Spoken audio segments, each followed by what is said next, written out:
Hostile takeovers originated with the development of equity capital and the stock market.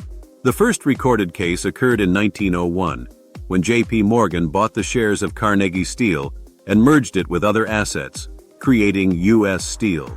However, the real wave of corporate raids began in the U.S. in the 1950s and 1970s. During this period, aggressive stock buybacks of companies were used for takeovers despite management resistance. In the 1980s, Wall Street saw the emergence of large investment funds and leveraged buyout raiders for hostile takeovers. Story number 1. The Secret War for Fox, or how Disney, Comcast, and the Murdoch family shared $71 billion. It's a story of betrayal, giant money, and a family that nearly destroyed its empire. In 2017, 21st Century Fox was at its peak. X-Men, Avatar, The Simpsons. But behind the scenes, a war was raging. Old Fox Rupert Murdoch wanted to sell everything. Disney wanted to be the king of Hollywood, and Comcast was preparing for a death blow. Who would win? And why did even the winners end up crying? Episode 1, The Murdoch Family Drama, an empire on the brink of an abyss. Rupert Murdoch is 86 years old. His empire, Fox News, studios, satellite channels. But his sons hate each other. James wants to go into green energy. Lockean dreams of power. Rupert Murdoch realizes that after his death, the family will tear Fox apart. So he takes the shocking step of selling everything. But to whom? Disney? Or to the conniving Comcast, which is already threatening to sue? Episode 2, Secret Negotiations, Disney versus Comcast. In December 2017, Disney CEO Robert Iger calls Murdoch and suggests to him, "Let's merge. I'll give $52 billion. Rupert agrees, but then Comcast bursts into the story with a $65 billion offer. Brian Roberts, the head of Comcast, wants revenge for Disney's failure to buy Marvel 10 years ago. He is insistent and demands revenge. Fox will be ours. Fox stock soars 30%, but the Murdochs panic.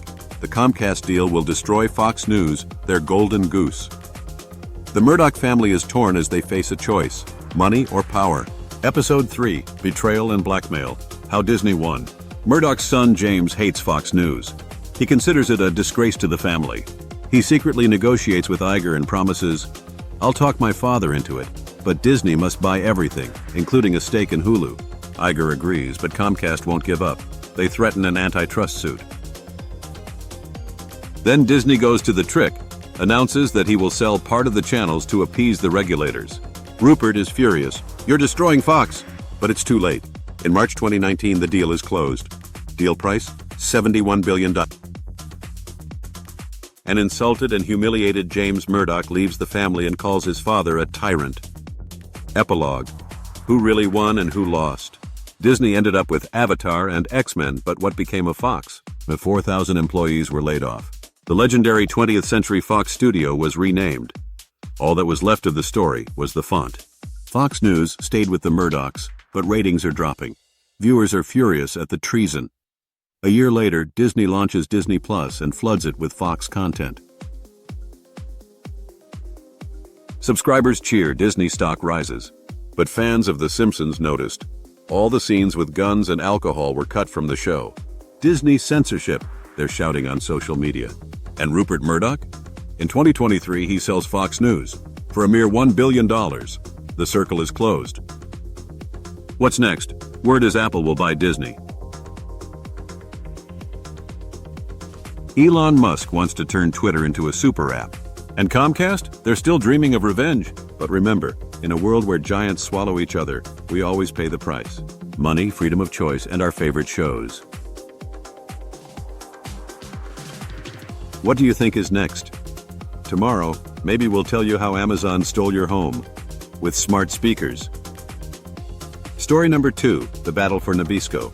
Events recreated from the real-life hostile takeover of RJR Nabisco by investment company KKR in 1988.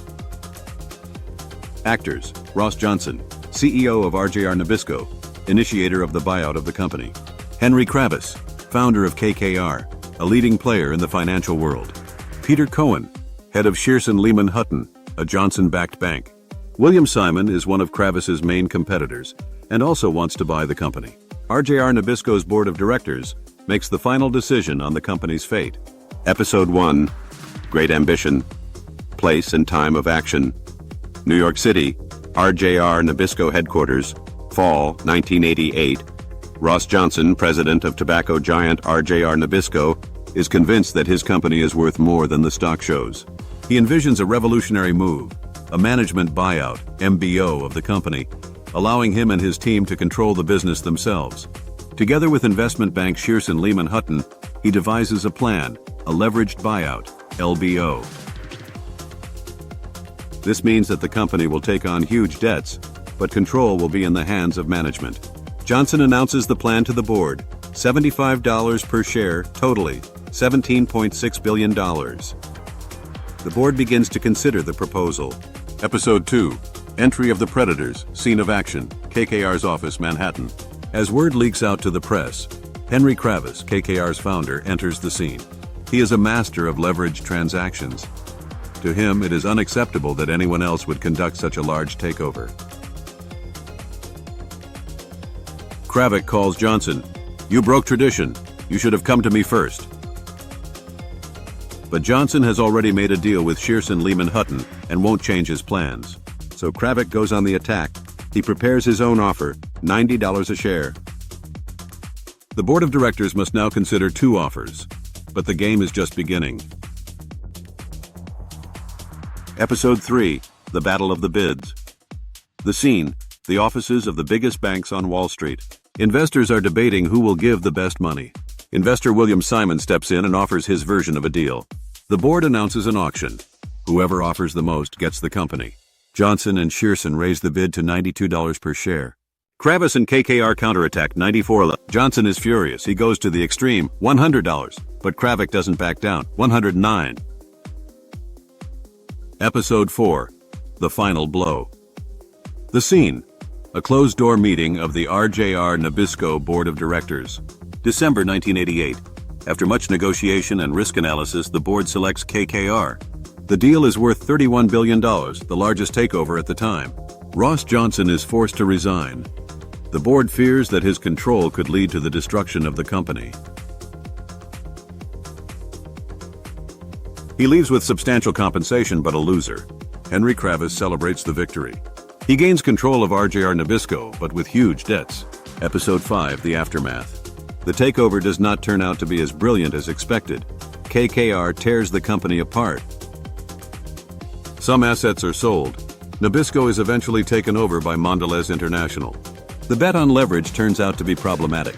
RJR Nabisco is forced to sell assets to pay off debts. Ross Johnson no longer returns to big business. Henry Kravis solidifies his reputation as the master of the LBO, but the deal remains controversial. Epilogue. The story of RJR Nabisco remains one of the most dramatic in the world of corporate warfare. This deal showed that corporate raiders can overpower even the strongest managers.